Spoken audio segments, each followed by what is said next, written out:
Tēnā koutou katoa, and thank you for coming today to Manatū Hauora for this COVID-19 update.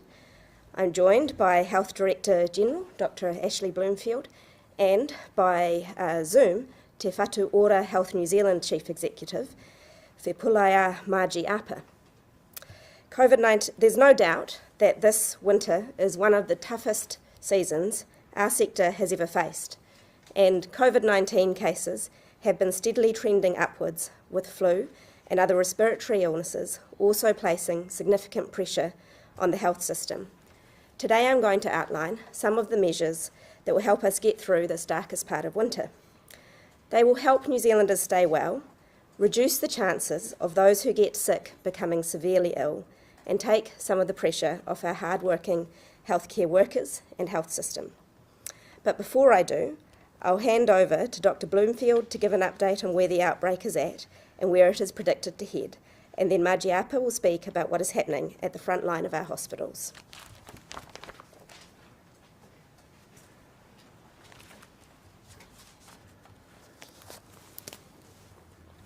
Kia ora anō. Thank you, Minister. Welcome, everyone. I want to start just by briefly mentioning what's happening with the pandemic overseas. With more open borders and an ever-increasing number of cases detected at our border, this has never been more relevant. And what we are seeing globally is that the number of new weekly cases has increased week on week over the last month, after previously declining since March 2022. And this is happening even though we know that testing rates have dropped in a number of countries, especially in the Northern Hemisphere. It's quite clear this is being driven by these new BA4 and particularly BA5 subvariants of Omicron, and we are seeing a very similar pattern to what we're experiencing here in a number of Australian states, in particular New South Wales. Of course, thinking across the Tasman, their preparation and response there is informing our response, and vice versa, and we remain in regular and very close contact with our Australian counterparts. So moving to New Zealand, today we are reporting 11,382 community cases, and that includes 412 reinfections. There are 765 people in hospital with COVID, and we're reporting 23 deaths. So the 7-day rolling averages have increased for all three in the last week. For cases, that now sits at 9,826, hospitalisations is at 673, and deaths, a 7-day rolling average of 20. I want to now use a few slides just to outline what's happening with the outbreak here in New Zealand, and you can see from this first slide that's on the screen that case rates across all 4 regions around New Zealand have trended upwards in recent weeks. So in the week ending 10 July, there was a 32% increase in case rates compared with the week prior. And in particular, and this will be what is driving our increase in hospitalisations, which has been quite rapid, among people 65 years and older, they have increased by 33% in the week ending 10 July, so quite significant and rapid increases. Early on in our first Omicron wave, we didn't have our over 65s so impacted, and we're seeing those higher case rates there. The test results of our border workers and our wastewater reporting suggest that there is this significant increase in case rates across all regions in recent weeks. And I know there's interest always in what proportion of cases we think we are detecting through our testing. We're back to, we think, around half of cases. So probably about double the number of cases out there around the motu compared with what our testing is showing. And some of those will be people who are asymptomatic or very mild symptoms, and some may be testing but not uploading their results, and there may be some people who are simply not testing, and we'll come back to that. So the upward trend in case rates is primarily due to this increase in the Omicron BA5 subvariant, and you can see this in the next slide. This shows the proportions of the different Omicron subvariants since the outbreak commenced. Early on, it was BA1, and then BA2 rapidly took over. And you can see over these last few weeks here, quite a rapid increase in the proportion of cases that are driven by BA4 and BA5, and in particular the latter. And that is going up week on week. So the latest showing that we're at 47% of cases are BA5 related, and so that's going to continue to increase and will almost certainly over the next few weeks become the dominant variant. There's no evidence at this stage, as we've said before, and we're watching closely, that the BA5 subvariant causes more severe illness than BA2. And likewise, early analysis of BA5 shows no substantial variation or reduction in vaccine effectiveness of 3 doses of the Pfizer vaccine relative to the BA2 variant. However, BA5 is clearly better at evading immunity. And this is important for people who have been infected previously. It does not mean you are immune to being reinfected, and we are seeing a steady number of reinfections, which we're now reporting every day. It's still around 2 to 3% of our total infections, but we are expecting it to increase. And so it's very important that even people who are fully vaccinated and or have had COVID, including Omicron in the last few months, to take the precautions we're going to re-emphasise today and talk more about. And just a few quick slides on modelling. This first slide is effectively what we are modelling will happen with our hospitalisations if we do nothing. In other words, if we maintain the current levels of mask use and so on. It shows a peak of more than 1,200 beds occupied per day, and that is higher than the peak hospital occupancy we had back in March. This is, as I said earlier, in part driven by the higher infection rates amongst our over 65s.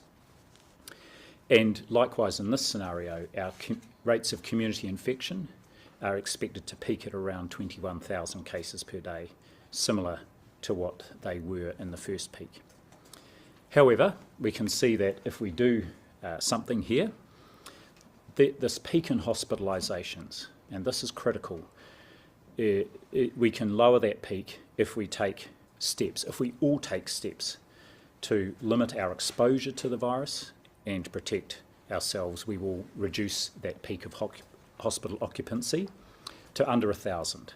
Around 950 is what's modelled, and our community cases peaking at under 18,000. And so we can see this next slide really showing the difference there. And you'll all be aware of the pressure our hospitals, indeed our wider health system, including our general practices, are under. And so it's incumbent on all of us to do what we can to help reduce the number of infections and the impact on our health system. So what can you do this winter? Well, we anticipated a second wave of Omicron. We're seeing the impact of the BA5 subvariant. We've planned for it, and our colleagues across the system are doing sterling work, and my colleague Margie will talk to that shortly. But the public health measures in place and the actions of us all are what will make the difference here.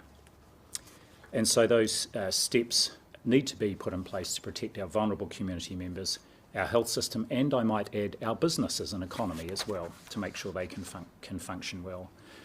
So correctly wearing an appropriate mask, such as a surgical or N95 mask, can help reduce the chance of being infected by at least half if you're doing it well. And now, if any of people out there are not wearing masks because it's a bit of a hassle or uncomfortable, I just want you to think of our health and disability workers who are wearing masks day in, day out during their entire time at work while they're dealing with this pressure. And my plea to you is, if they can do it, then you can do it. And if you do, that will help ensure we all get through winter in the best shape possible, including our health system. Testing, of course, remains crucial in reducing transmission and supports people following through on isolation. Unlike most other countries, we still have a requirement for everybody who tests positive and their household contacts to isolate, unless they've got a special exemption there, which is there to help our businesses keep operating. And likewise, vaccination. We've widened the accessibility to the flu vaccine, you all know. We've recently started our rollout of the 4th dose of the Pfizer vaccine with one of the widest eligibility criteria in the world, I might add. And our priority is on vaccinating those priority groups, our older people, people with pre-existing conditions, and anyone over 50, and our health workforce. We are keeping under close watch the interval. At the moment it's 6 months. We will look at whether or not there's indication to reduce that once we have really got into those priority groups vaccinated, as well as potentially extending and widening the eligible groups. We will keep that under advisement, but at the moment there are more than 1.7 million people who are eligible, and those are the highest risk people and the ones we want to vaccinate first. So we have in place a number of strong protective measures, including those I've outlined above, and if everyone does their bit, we will get through winter. As the Minister said, it's a very tough winter for our frontline staff. We know that, and my plea to you is to everybody in New Zealand is to do your bit for this next period of time, a couple of months to just help us get through winter, in particular our health system. Now I'm going to hand over, we'll see the change on the screen. You will see Margie, the Chief Executive of Te Whatu Ora, Health New Zealand, appear, I hope, and she will talk about some of the pressures on the health system and how they have been responded to. Kia ora, Margie, over to you. Tēnā koe, Ashley, and tēnā koe to you, Minister, and colleagues in the room. Look, I'd just like to start by echoing the Minister's comments and acknowledge the hard work of our kaimahi, our frontline healthcare teams who are providing care for patients in our communities, particularly at this time of significant challenge for our system. The work you do is important and valued, and our communities really appreciate that effort. I also want to acknowledge that to help with this capacity, many of our staff are supporting each other, many doing extra shifts and supporting teams that they might not normally work for. So in this time, I want to just acknowledge that extra effort. As a unified organisation, Te Whatu Ora is closely monitoring the pressures across our healthcare system. Because we have come together, we are monitoring and gathering data to support regions and districts to support them in their care. Our workforce is facing high demand in many areas, including primary and community care and emergency services, as well as hospitals and across most regions, as we all know. And we know that people working in the health system and hospitals and primary community care are impacted by the same winter illness because we are part of the communities that we serve. And as we are seeing the rest of our country, we are seeing high numbers of staff away unwell or caring for dependents this winter, more than what we have seen in previous winters. So all of this increased demand does mean it can be harder at different points in time to get an appointment with your preferred health provider, and in some parts of the country there can be longer waits than we would like to see. And I understand this impact this has on patients and their whānau. So we want you to know that Te Whatu Ora, we are moving to roll out national, regional and local initiatives to help manage system capacity.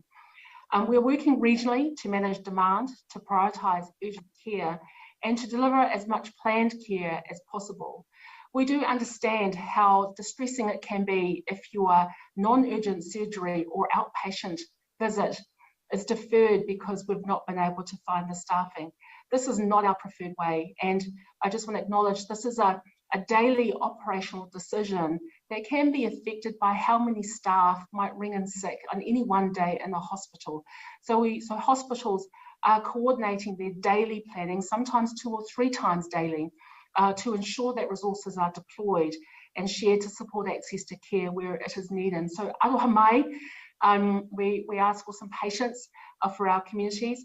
Those who are urgent and need immediate care are getting access.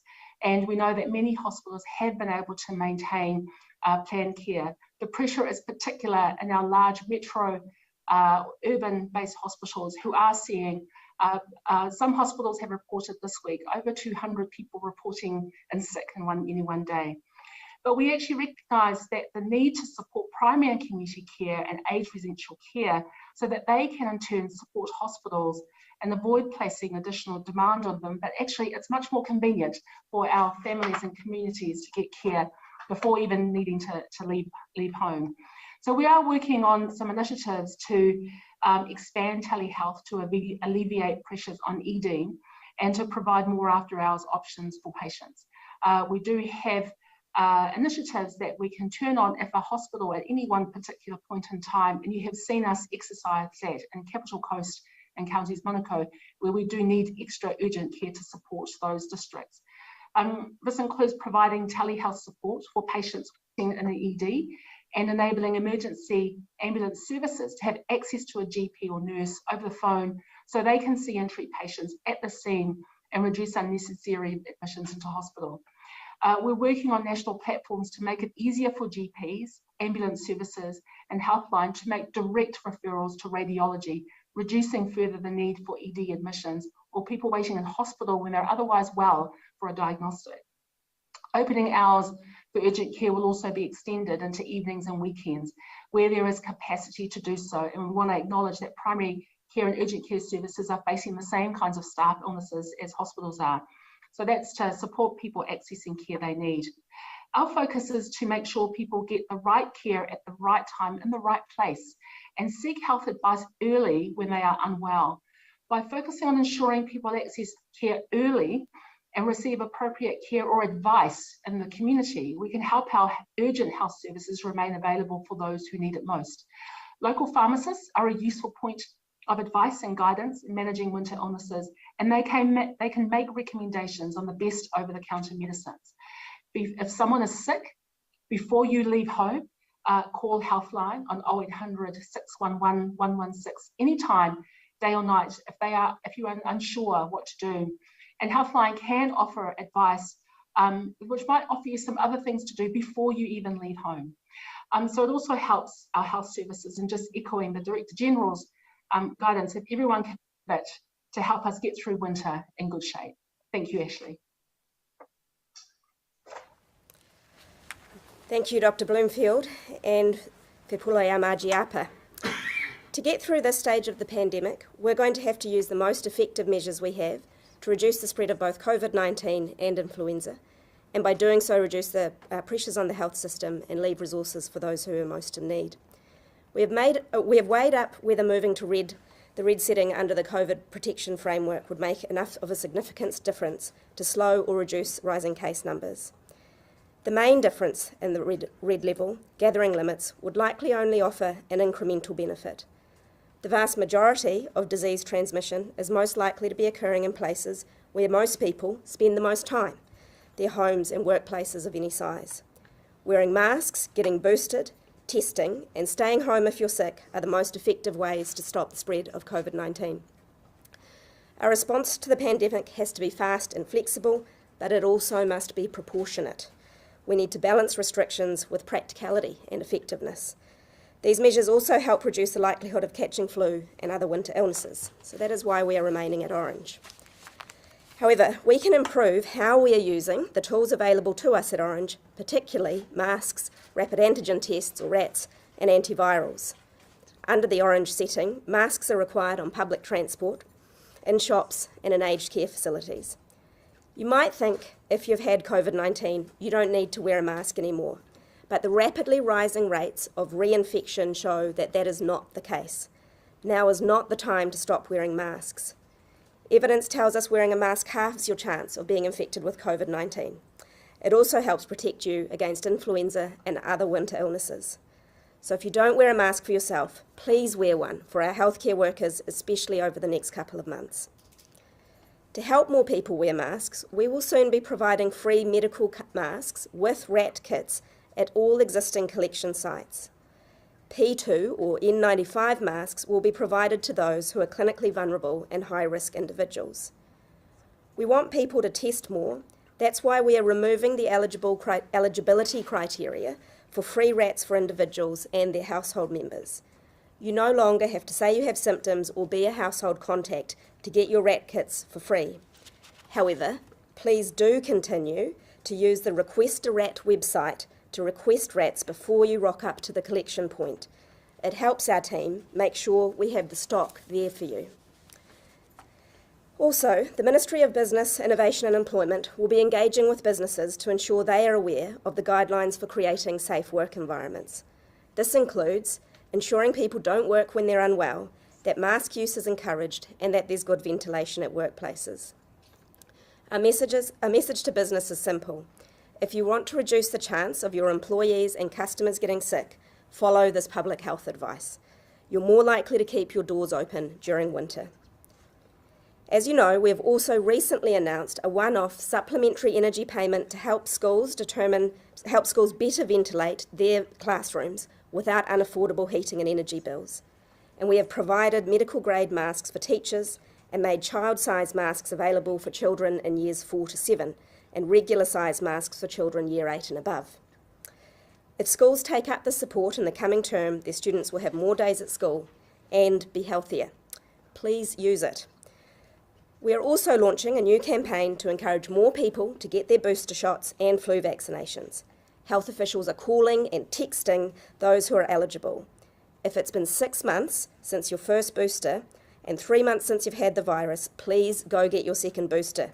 Do it for our health sector and to keep yourself out of hospital. And importantly, if you feel sick, stay home and please test, test, test.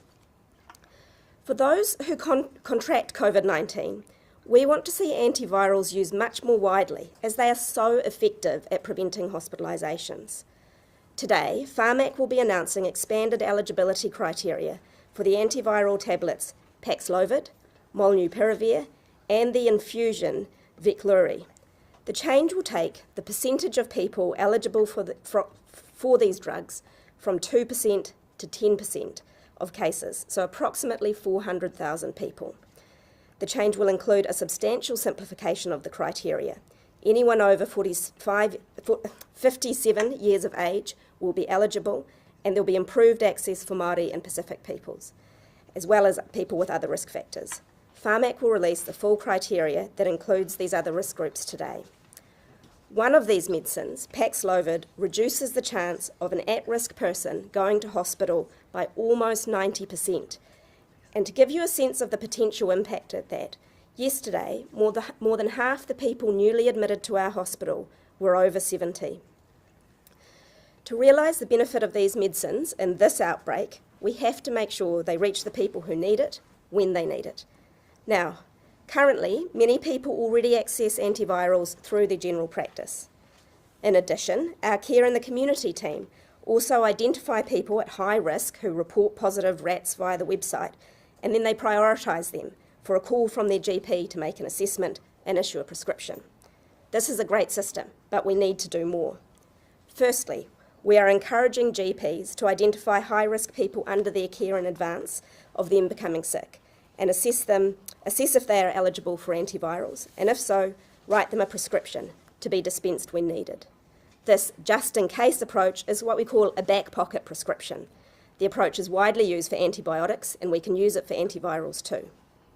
Secondly, we will ensure patients know they are eligible for antivirals by directly messaging them, so they know to seek care when they're unwell. Thirdly, we will make antiviral drugs available at pharmacies as pharmacy-only medications. This requires changes to regulation, and because these drugs have side effects, we will also offer training modules before this is taken up. So this change will be phased in over the coming fortnight. These measures, antivirals, but also masks, vaccines, ventilation, and staying home when you're sick, are the most effective measures we have. They are simple, but if we all do them, we can lessen illness burden and the burden on our health system. I know some people have said that the protections are too complicated for people, but they underestimate New Zealanders. Get vaccinated, wear a mask, stay home when you're sick, open a window. Finally, I want to reflect on conversations I've been having with friends and former colleagues working in the health system. They all report stories of the pressure that they're under. Rosters are tight. As you've heard from Margie, they're cross-covering and wards are busy. There can be delays getting people into ward beds or discharged, and that means they're having to provide care in ways they're not accustomed to. All of these deviations from normal practice carry some clinical risk, and managing that for the sake of our patients is tough on our professionals. I know they are busy, I know they are frustrated, and they also don't like to see planned care deferred, as we have seen in some instances. I know they are tired, and I want to thank them for the amazing work that they do. I also know that everyone is tired of COVID-19. We need to take these extra measures for a short time to get us and the healthcare system through the winter months. So please do your bit. Dr. Bloomfield and Margie and I will take questions. Minister, it is the middle of winter and we've seen things that we have not seen since the sort of start of the outbreak. How has it been meant to get to this point before this intervention? So we've optimised the interventions that we've had in place for a long time, and you'll see that what we've discussed today is improvements of a series of initiatives. So we've had the vaccination initiative in place for a long time. We brought that through with the change in Parliament to enable the 4th dose over a month ago. We've had to make sure that we've refocused the initiatives in schools. We've had access to antivirals, but as case numbers go up, we didn't see them increase at the way we wanted to when the pressure came on. That's why we've made this adjustment.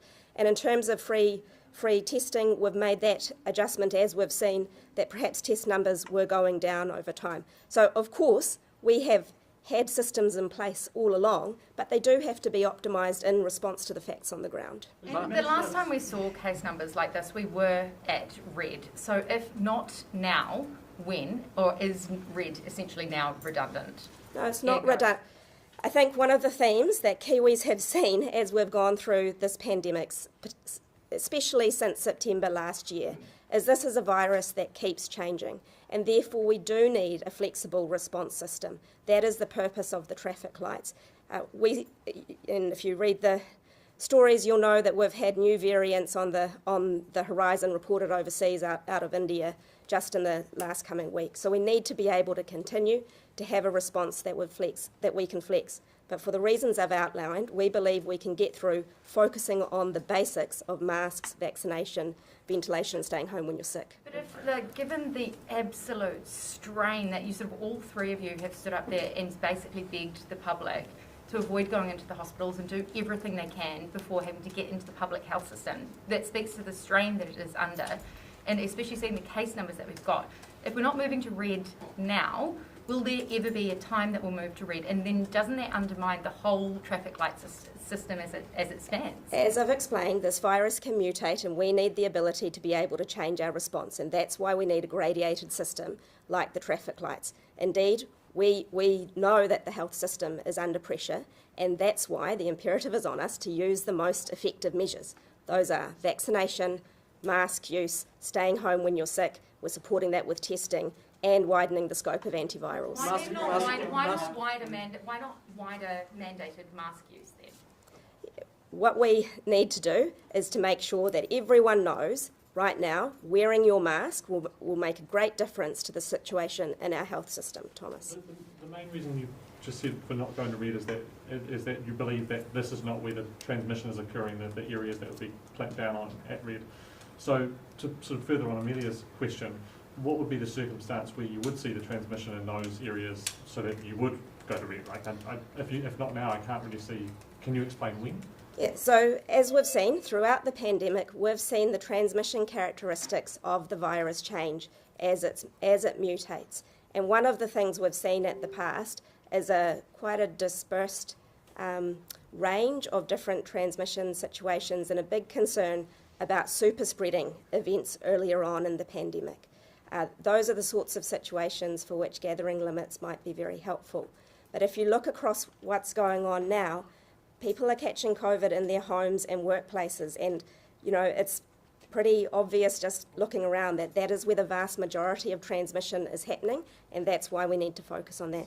Mask use is getting increasingly slack, right? People just aren't wearing masks like they used to. It's really making them free to go and get at collection points. Is that really going to make a difference, do you think? Yeah, we have to make sure there's no barriers to good mask use, including the cost. So we will make them more and more available, including N95s for medically vulnerable people. So I think the onus is on us to make sure there's no barriers to that, and also to make sure there's a very clear explanation to the public that masks are just critical right now for making sure we take the pressure off our hospitals. Given how critical mask use is, was it a mistake to tell schools that they didn't need to wear masks, and to tell students it was up to them if they wanted to wear those masks? Look, we at every level of the traffic light framework recommend mask use in schools, and what we mean when we recommend mask use is that you should do it.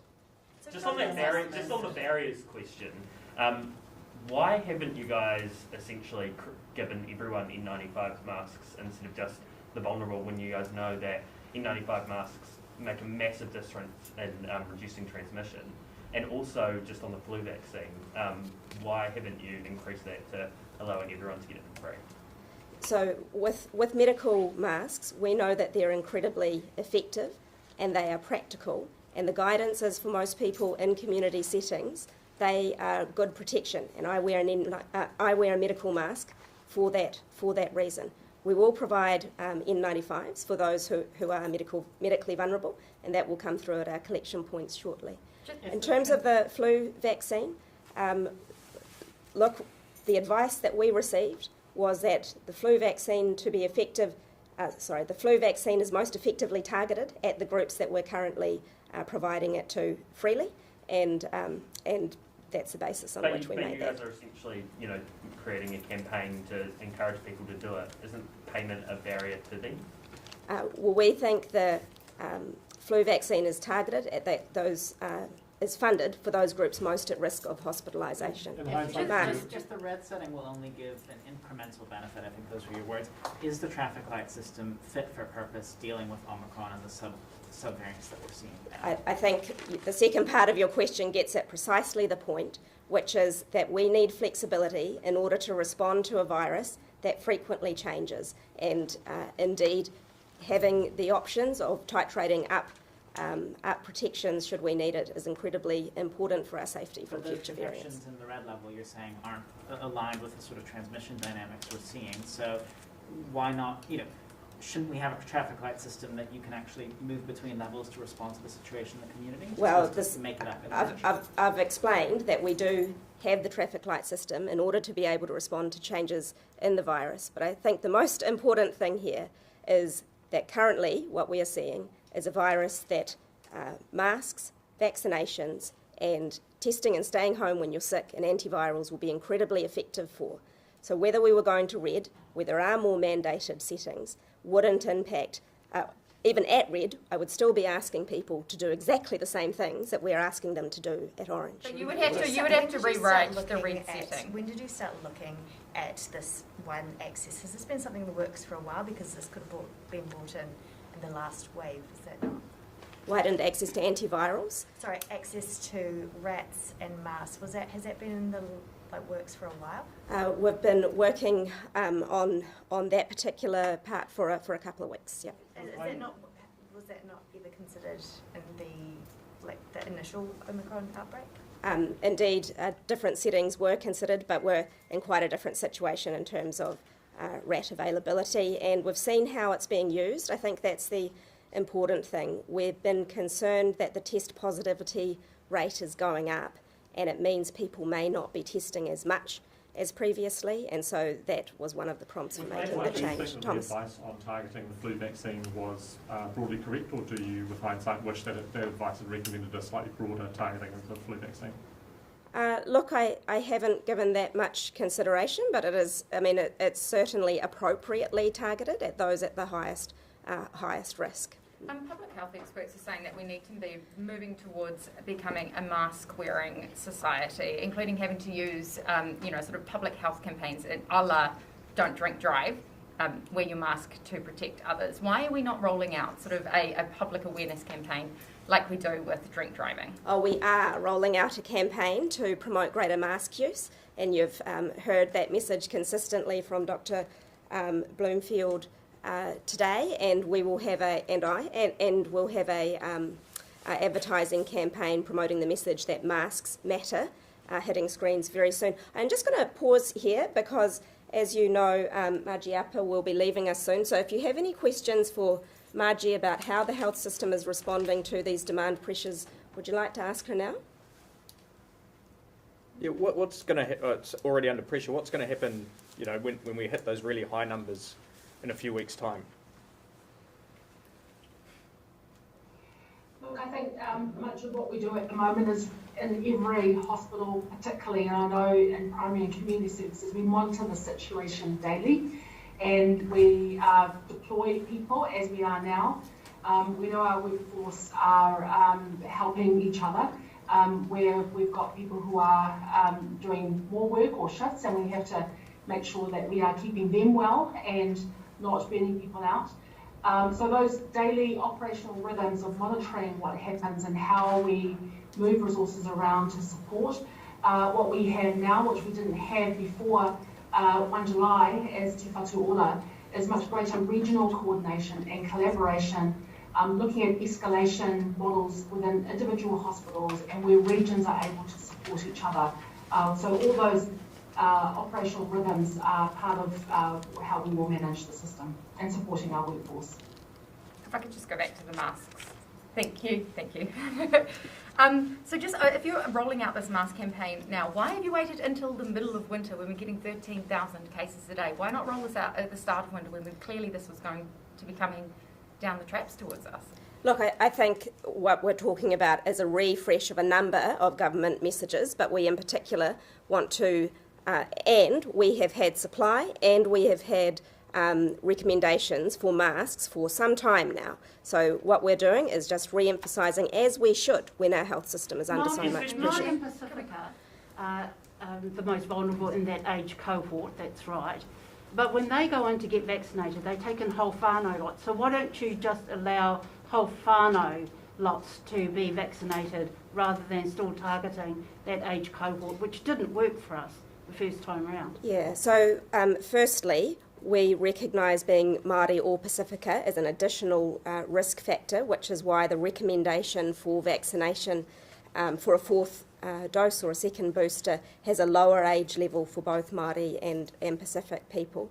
We do encourage whānau to come together to be vaccinated, which might not just be for COVID, it might be for influenza, and so we're making those opportunities available to the whole whānau at once. And but I think just the lower limit of who we are offering the vaccine to, it is really important to be aware that there are rare side effects that become more frequent at the younger age group, and that's why we have a lower age limit at the moment, and we continue to track whether or not it's safe to widen access there. How confident are you that Māori organisations are confident that this strategy will work for them? So we've worked closely with Māori organisations, both at the ministry and Te Whatu Ora level, and increasingly at a sort of township by township level, particularly for the tamariki vaccination campaign. So we've got to a place where there are multiple points of contact between the vaccination rollout and actually the health system as a whole, and hapu and iwi groups. Can we just ask some questions of Dr. Sure. Certainly. Sure. Dr. Bloomfield, what was the recommendation for mask use? Was it to expand the requirements in certain settings at all? The recommendation for mask use is the one that's been picked up, and that is, just a reminder, actually there are still a number of places where people are required to use masks. We've seen a drop-off in that use of masks in places like supermarkets, public transport and so on. So the first thing is reiterating for people that's important. For the last few weeks you'll have heard me saying, and you'll have seen in our media releases, a good rule of thumb is to wear a mask in any indoor place outside your home. And the key thing we're doing here is, as the Minister said, making sure that people are able to access those masks. And I would say that's not a new thing. We have already distributed hundreds of thousands, if not millions, of the medical masks and indeed the N95 masks out through Māori and Pacific providers, disability providers and so on. So they've been out for some time. What we're doing now is just ramping that up and also ensuring that masks are provided with rapid antigen tests as well. So there's strong support for people to use masks whenever they are outside the home. And do you support the cause that it should be seen, we should be more of a mask wearing society, that it should be looked at like we look at sort of smoking in restaurants or drink driving? We need to move to that sort of more long term and in the immediate future as well. Absolutely, for the time being, and this is the point, is we're in the middle of an Omicron resurgence with a new variant.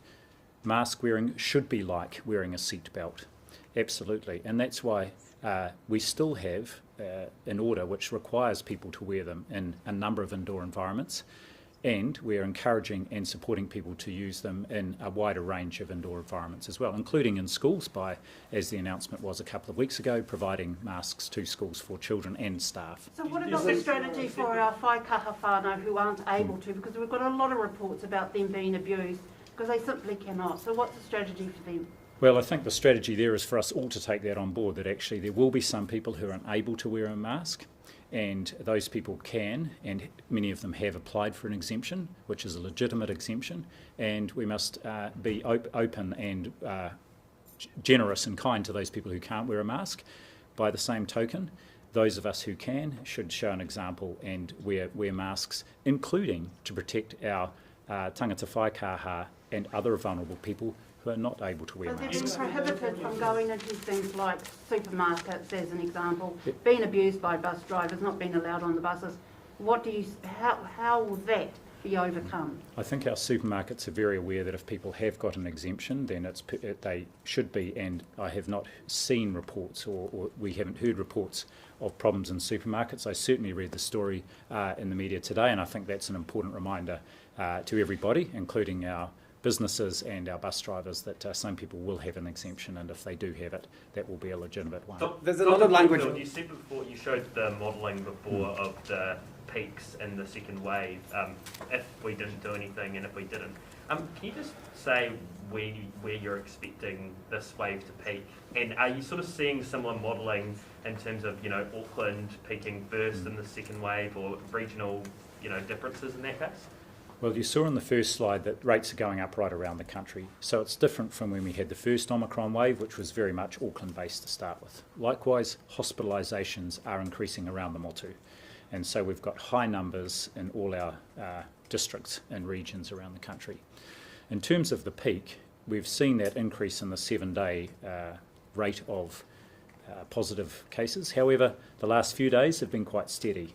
The point is here, it is up to all of us, and we have it within our reach, to actually level off that peak at either this current level or not much higher, and that is what will make the biggest difference to the number of hospitalisations, because our more vulnerable people, including our older citizens, are less likely to be infected if we all take those measures we've talked about today. But with the current implementations, that have been announced today, when are you expecting the peak to be reached? And at the moment, the modelling is suggesting, well, the peak in cases will be about a week before the peak in hospitalisations, so sometime in the second half of July is what the modelling suggests. There's a lot of language around encouragement. What would you advise Cabinet that Cabinet should do around settings in the traffic light system? Did you advise we should move to red? No, our advice was to remain in the orange setting, but one of the things our team is doing, and they're doing this today, is to look at, as the Minister described, if we were going to have to add in more stringent measures,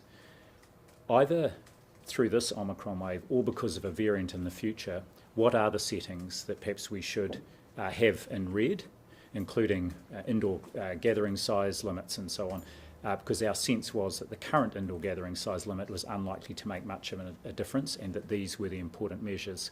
And the measures in orange that we've talked about today are still the fundamental measures in red as well. Right. So would you say that the traffic light system as it is now isn't aligned with what we need to fight BA5? I think that the orange setting, including the mask requirements and so on, are good for now. However, we have offered to and been asked to have another look at the current red settings to see if they did need to be deployed, whether they would actually make an incremental difference. In particular, if we had a new subvariant or a new variant that had a greater impact than Omicron. There's a question at at the the front language around here. encouraging and telling people to do the right thing. Sure, you're making masks accessible to more people. How are you going to enforce it? Like Benedict said, compliance has gone down. Why? What can you do to actually enforce this and tell people that peak's going to hit if you don't do it? Well, that's why we're here today. And just a reminder to people that there are many settings where masks are required, and we're reiterating that and also supporting them to do that. And the Minister may want to comment as well, but this is why we're making masks more available. However, am I confident people will listen and follow through on the message? I am, because we've seen that New Zealand's successful response in the pandemic to date has relied on people doing the right thing. There is no way we could police our way through a lockdown. It relied on people actually doing the right thing, and they did it. And our message here today is it's important that people, again, recommit. You know, we're not through this yet. It's time limited. We need to help our health system and indeed our older people get through winter in good shape, and that's why we're here today asking people to do that and also showing what we're doing to support that. And what are rat and mask stocks? What are they looking like in New Zealand at the moment? Very good, and that's one of the reasons why we feel confident that widening access is not only a good thing to do, but it's doable in terms of our stocks, and we'd rather have these things being used than sitting on the shelves. And how many can people go out and claim? Can they just go out and hoard them, or well, definitely not. That people should. The whole idea is to enable and support people to use them appropriately. They're not there. The rats are not there for businesses to pick up to do whatever testing they might want to in their businesses, nor masks. It's not a replacement for businesses doing the right thing. It is to enable individuals and whānau to be able to use masks as and when it's appropriate, and to have access to tests. And a good example might be if someone, and the most important use of using the test is if you're asymptomatic or a household contact. Someone might be visiting an elderly relative. They might have been exposed a couple of days ago to someone they've heard about. They might not be symptomatic, but they might want to do a rat before they go. So I trust people to be sensible around that. So go back to the